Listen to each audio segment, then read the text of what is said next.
Hey guys, welcome to the Neglected Podcast. This podcast is not to change your mind, but to invite you into somebody else's narrative. This is a podcast to give a voice to the neglected. It is also an opportunity for all of us to engage.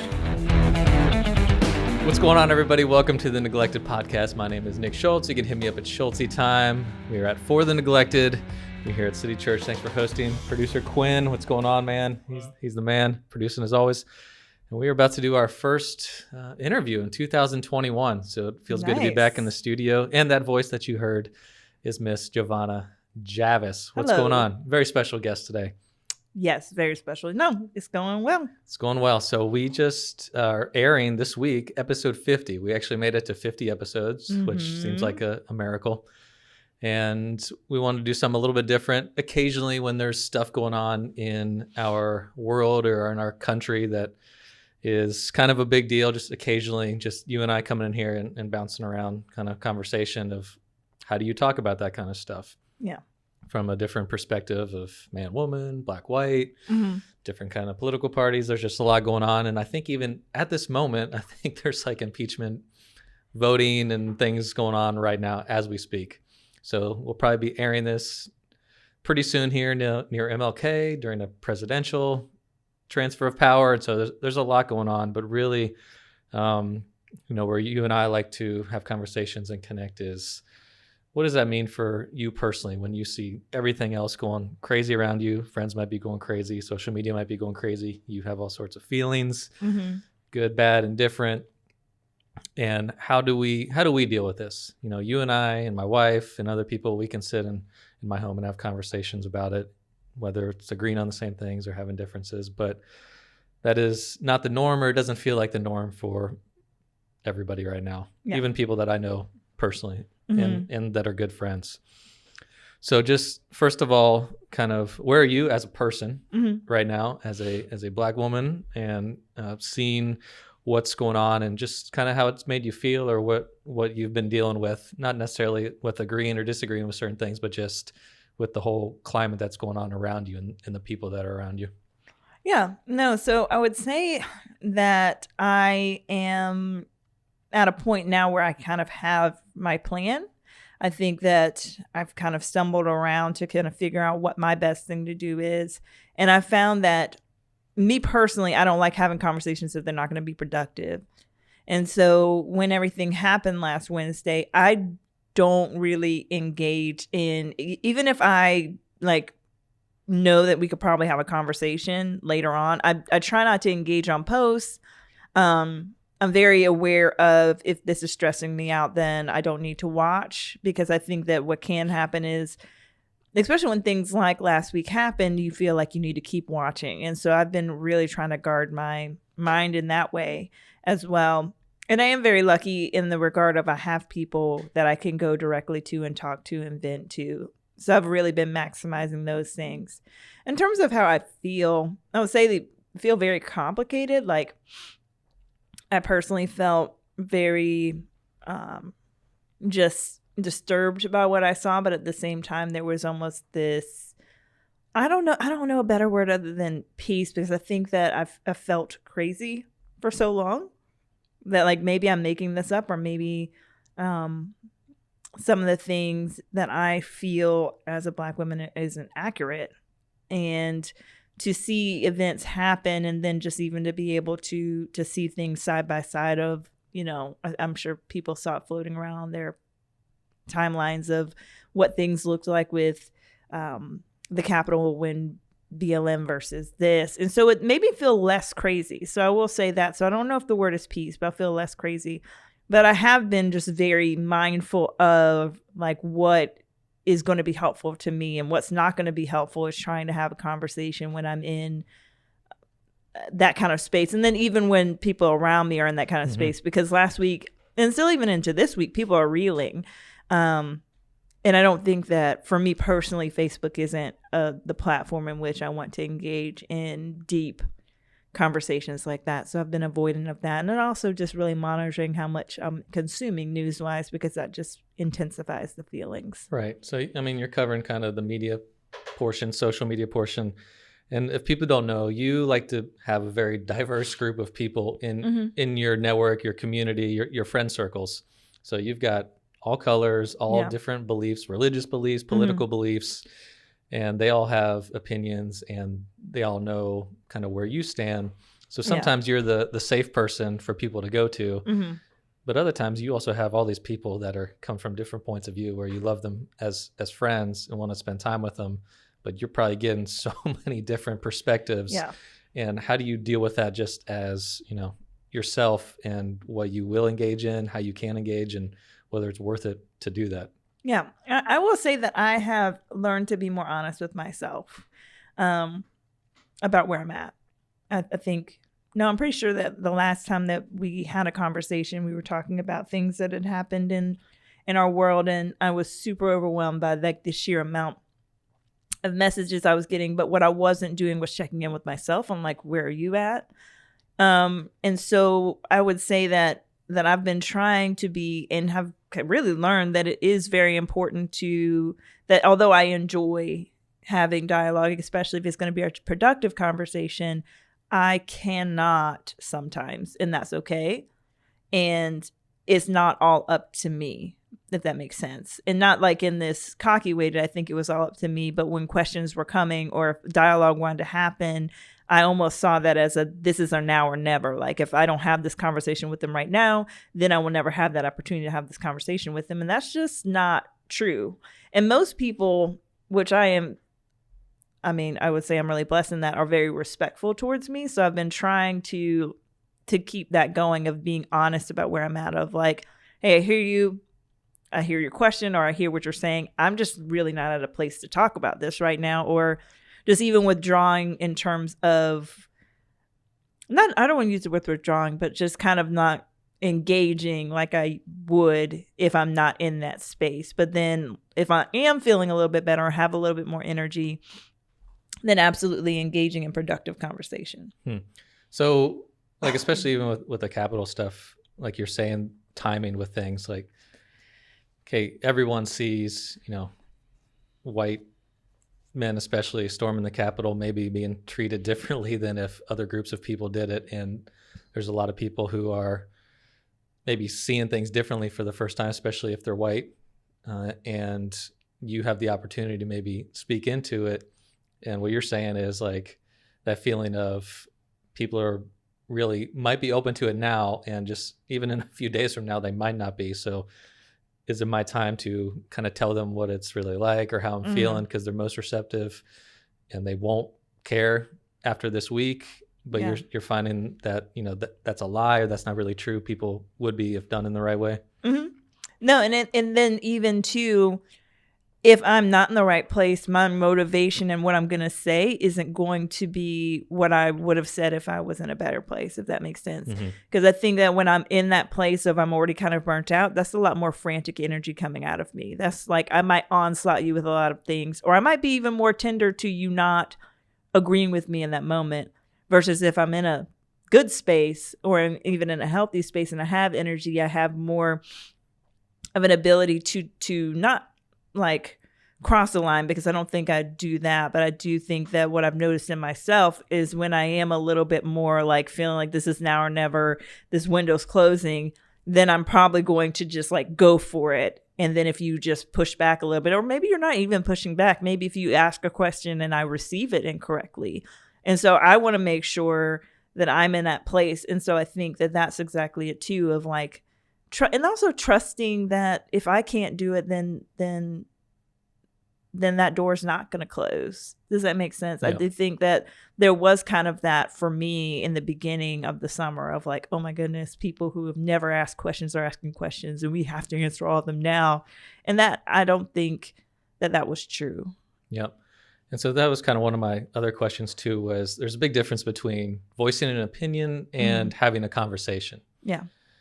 Because, you voice an opinion, you don't have to hear the other side. You don't have to respond. You don't have to empathize. You don't really have to do anything. It's just free speech, boom, say what I want anytime I want, and whatever happens, happens, and I can go on with my life. But having a conversation, what is the difference for people who want to go to that step where you want to have a conversation, and what entails that in order, or what needs to happen in order for that to happen? Because, you know, you're also a counselor, and I want to get to that side of it with all this stuff as well.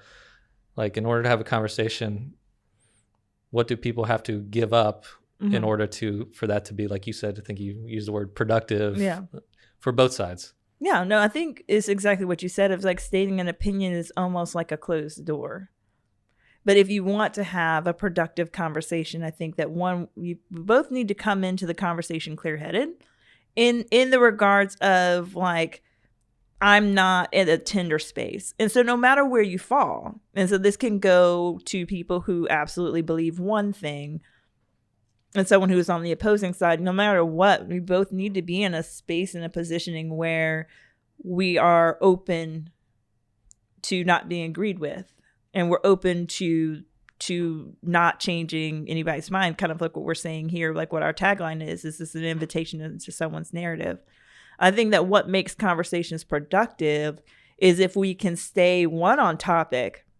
And then the second part is just being able to fully hear. Because I think that oftentimes if I'm stating my opinion, and to me, my opinion is truth and it is fact, then it is hard for me to actually hear what you might be saying.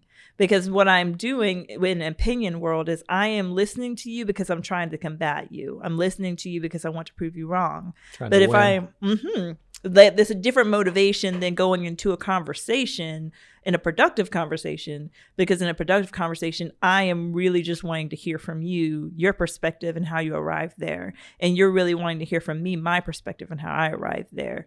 And so the goal of those two is completely different.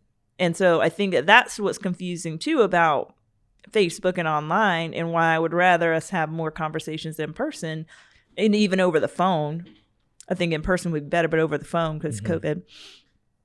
Because I think online, it is hard to tell if this is an opinion piece or if this is you trying to have a conversation with me. Because I think that what I notice is that these things tend to devolve because the person was just posting their opinion, and this is a closed door thing. I am saying this, the end. This is not room for you to say, well, in my perspective, no, I didn't want your perspective. So I think that is the caution I would give in terms of trying to have productive conversations online. I think it's possible, but I think that you need to be more cautious in your wording, and you need a little bit more parameters for it to be a conversation. You know, it's interesting how not everyone has the tools to be able to do that. And we're not really developing tools in people to be able to have conversations and be good listeners and not be judgmental. And so you already have that everyone has that against them going on right now.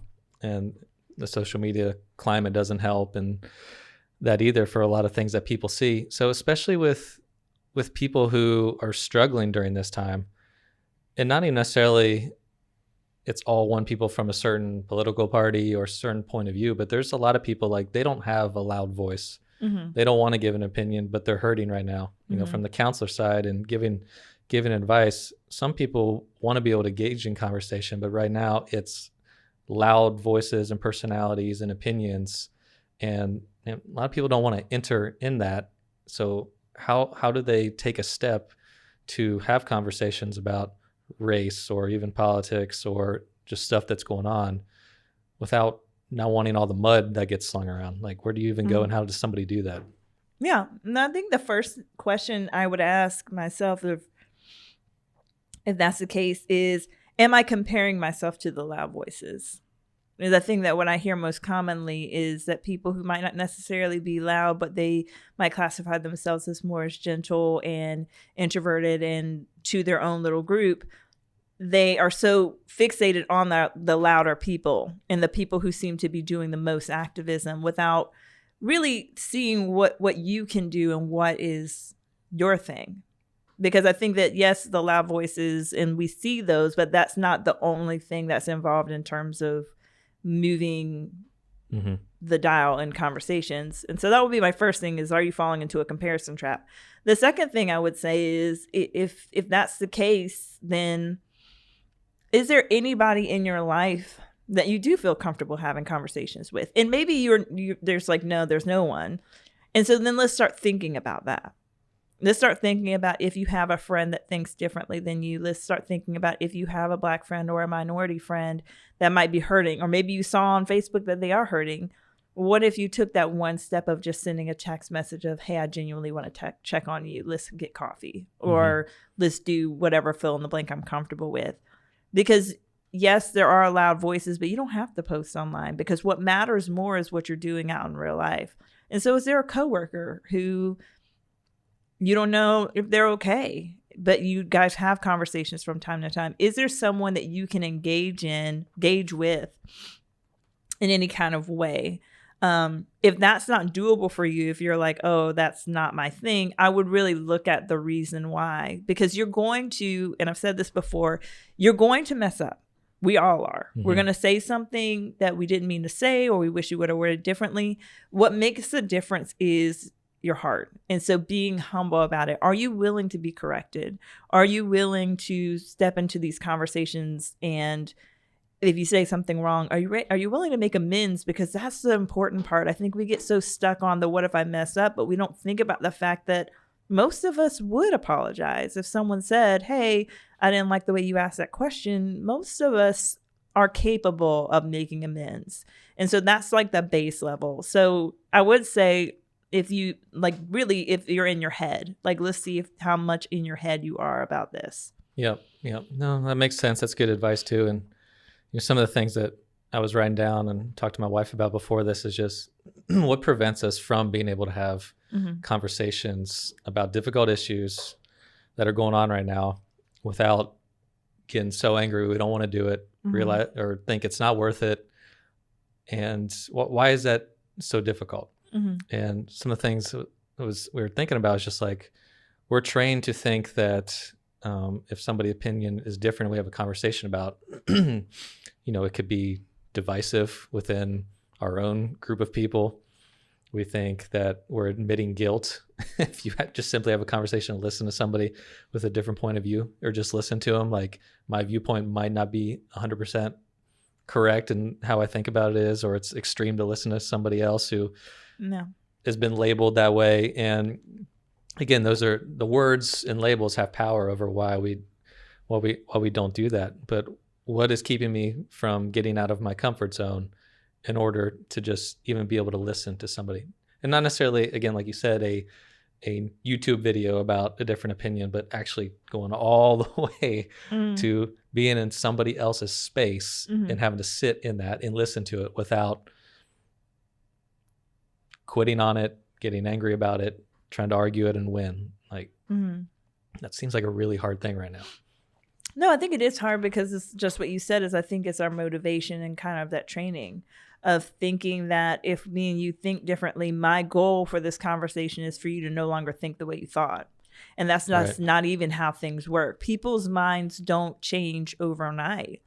And I do think that there is a fine line, right?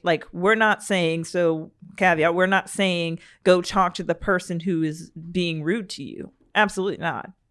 Then, because if someone's being rude to you, that goes into the not productive pile. We're talking about what does it look like to talk to somebody that thinks differently than you, and go in not with the motivation of, hey, by the end of this conversation, someone's going to yield, because that's not it. And I think that that's the biggest thing, is that fear component, but you can still think what you think and us have a conversation. Does that make sense? Yeah. I look at it, because we always talk about how do you make stuff personal? Everybody has ideas of how the government should do this, the president should do this, our governor, our principal at our school, our pastor, whoever, if they would just do this, things would be better. Or if they made this law, this rule, make everybody think or do stuff this way. And again, it doesn't necessarily change people's hearts. And there's a lot that isn't changing people's hearts right now because they don't spend time with other people. Yeah. But pointing the finger at myself or looking at the mirror and being able to say, okay, who am I? What am I? I am a white man, almost 40. Hate to admit that, but I'm at that age. I have a wife and kids, heterosexual, Christian. How I vote, I don't vote R or D, I vote on the person, so I'm really an independent. So I have certain beliefs on issues, but also like just who I am and some of the labels or the things I identify. Am I willing and am I actually going out of my way to be in people's space and listen to them who are not those same things? Mm-hmm. Not in order because I have to change everything about me or believe something different. I can still believe all the things I do, but am I willing to listen and be in that space with people who aren't those same categories? Yeah. And can we identify those or be willing to and say, same thing to you. Like, I am a Black woman. I am this age. I am this. I am this. I might vote mostly this. Am I willing to hear somebody who has the different letter of who they vote for or different belief system? Am I willing to be in this same kind of context without the microphone and be in their space and just listen to not even necessarily like what we all think of a certain issue, but just who they are as a person too. Yeah. Because then when you care about the person and realize they're actually a human and they've been through stuff, then you're not so offended by the things that they believe. It's just another aspect of who they are. Mm-hmm. No, I think that what we're talking about is humanizing the other, because it is easy to loop a bunch of people together and then think it's all this one thing. For sure. On top of everything, I think that is what's going on. And then people aren't asking themselves that question of, like what you're bringing up of making it personal. We're not asking ourselves that question of, like, here are my labels. Am I willing to do that? And if I'm not willing to, let's just be honest with ourselves. If I say I am not willing to do fill in the blank, then why? Yeah. And let's assess the reason why, because I think they're wrong, or because I think that they are like evil, or I think that they're this. Well, then let's see how true that actually is.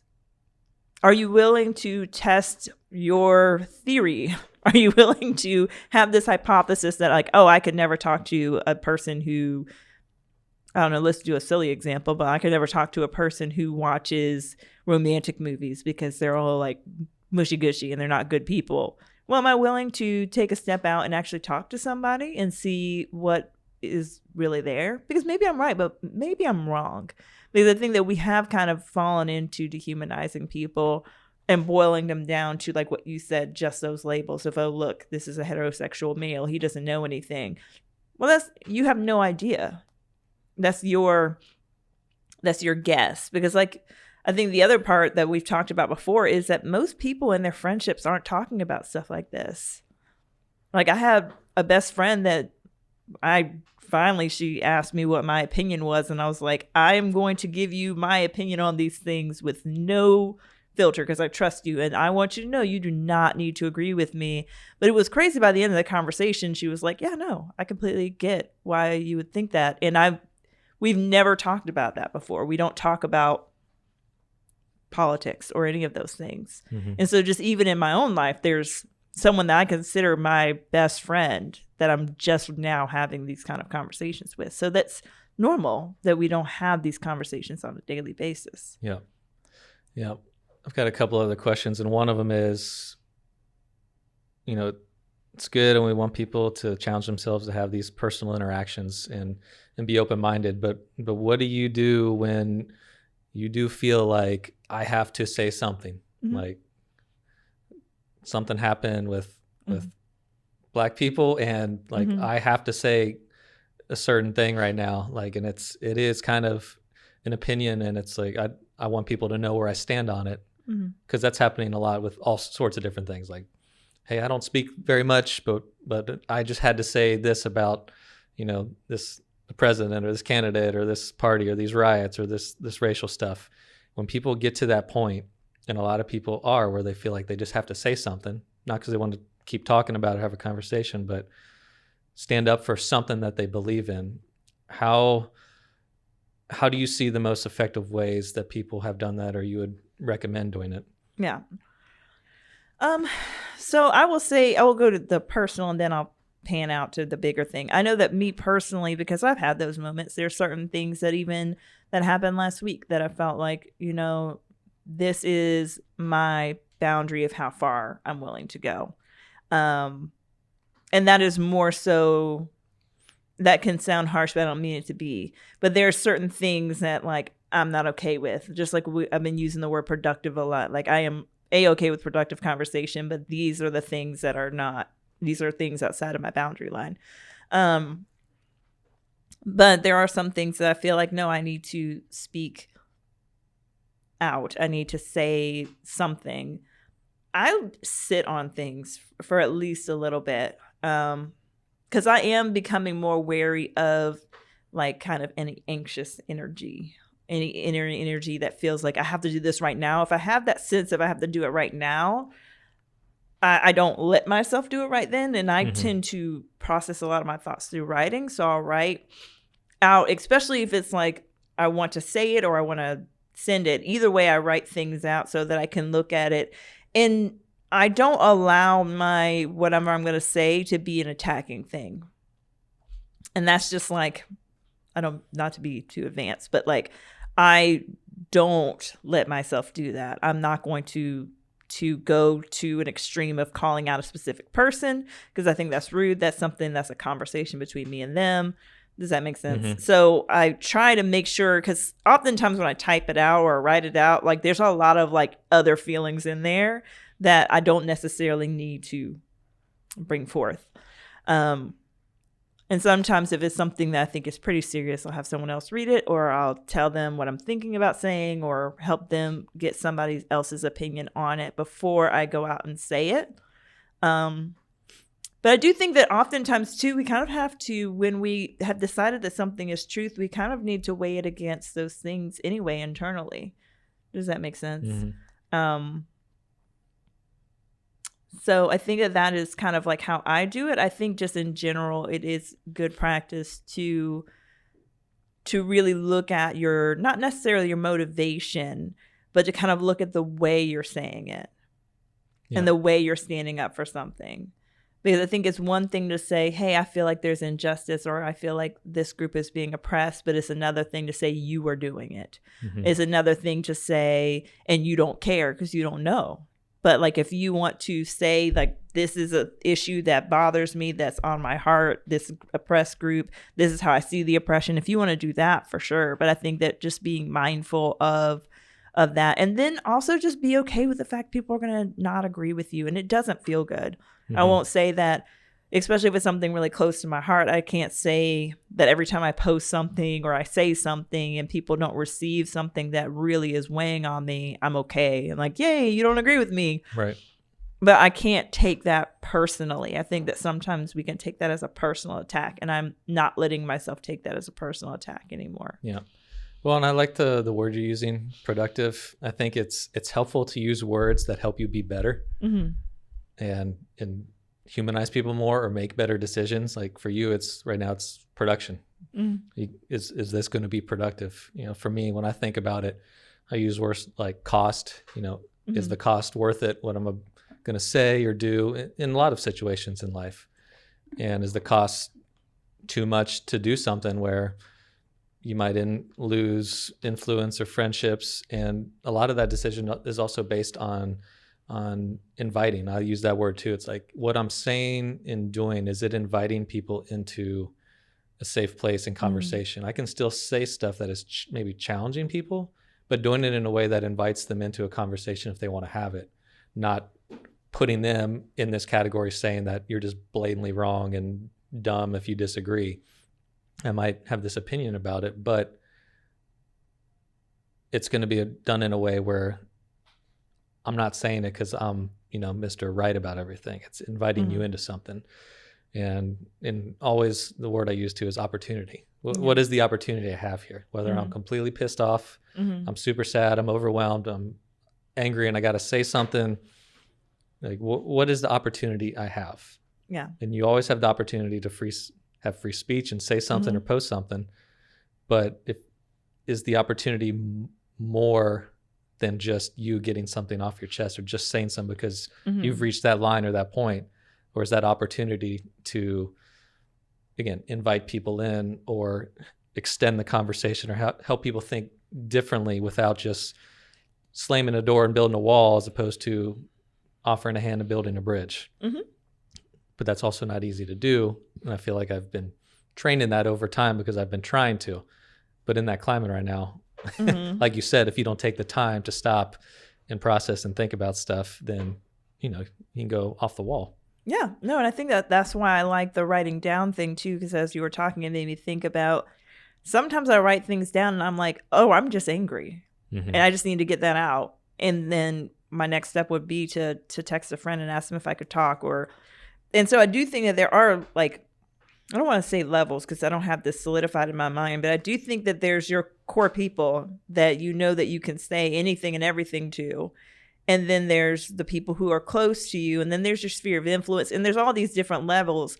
But I do think that we need to be cautious because sometimes there's things that we're just plain frustrated about. And that's not necessarily like your belief. You're just frustrated. You're just angry. Mm-hmm. And so instead of taking it out on everybody on Facebook or even taking it out on a stranger, what if we want to build bridges, if we want to grow and being able to have conversations and be able to have diversity in our life and work towards reconciliation and unity, then if we want to do those things, then we kind of need to start building up some tools, because that is one way to push people away. Because as a Black woman personally, where I'm at is I can't force people to come with me, and that's not my goal. And sometimes that's what a post can feel like. If I'm speaking out of anger, I'm trying to force you to see. I'm trying to force you to come along with me. And that's not helpful. And that's also, really, when I think about it, that's not fair to the person who didn't ask for that. Mm-hmm. And so almost like what you're saying is like, is it inviting? Is it challenging? Because really, ultimately, what is my goal with this post? Right. Is it to open up an invitation? Is it to challenge those around me? Is it just to give someone a glimpse into my narrative? Because I have some times where I'm like, I just want to give you a glimpse into how I feel and think. And you can challenge that, but that's just how I feel and think. And I'm willing to talk about it. But if I am doing this because I want you to see what I'm seeing and I want to force you to get it, that's not possible. Mm-hmm. Yeah, that's good. Actually, I have two last questions. Sorry, I thought I had one, but I'm going to throw another one at you because MLK Day is on Monday. Mm-hmm. And so this is just a personal question to you as a Black woman. And both of us really dig us some MLK mm-hmm. and what his life was about and quotes and what he meant. And just as a Black woman and where we're at right now, where do you think, if like he was here in the spirit of who he was and what he mm-hmm. was trying to do, what would be his next step and advice towards people, and where do you think he would make a big impact right now? Yeah, I think that everything that I now fully understand of him, I think that he would be encouraging us to not skip steps, because I think that we're kind of all across the board. I think that now after the, whatever you want to call it, I'm not trying to be offensive, but I've heard the word insurrection, I've heard the word coup, there's just different words. But after that, there's now this like, let's go to unity. And it's like, oh no. It's like, even like the stuff that we're teaching in Be the Bridge, it's like, no, like that, you can't jump from awareness to reconciliation. Unity is after reconciliation, actually. Mm-hmm. And so we would be skipping all of the other things. We would be skipping the repentance and the confession. You can't skip all of those things. And so I do think that would be the big thing, is to work towards those things together. And mm-hmm. I think it would be along the same veins of his message. I think that he would be speaking to some churches pretty directly right now. Because, I mean, if you are a believer in Jesus, then you're starting to see some things happening with either pastors doubling down or confessing. There's a lot of things going on right now at the mm-hmm. same time. And so I do think that would be a big thing, too, of if we want to reconcile, if we want to move towards unity, then there's some work that we need to be doing here. Yeah. That's good. And my final question too is, you're a counselor. Mm-hmm. You're a good one. I'm just gonna put it out there. I try to be. In case anybody needs to reach out. I try to be. I know. But people are having a difficult time right now, mm-hmm. and it's been a crazy, difficult year with COVID and financial mm-hmm. things and race and politics. especially here in Georgia, we didn't get away from politics. Nope. Like everybody else did. We had another month and a half of it to deal with. And so people are just, and like my kids aren't going back in school right now. And there's a lot of stuff going on and people are spent. And then more fanning of the flames is happening just online and in events. So just your advice as a counselor or a friend, if you are feeling overwhelmed or numb or don't know what to do, or you know somebody that is like that, like what are some bits of advice for people going through some really crappy stuff right now that someone can help them or they can do? Yeah, my first thing would be to breathe. Like, yeah, do some deep breathing because it is a lot. And I think let's face that it's a lot right now.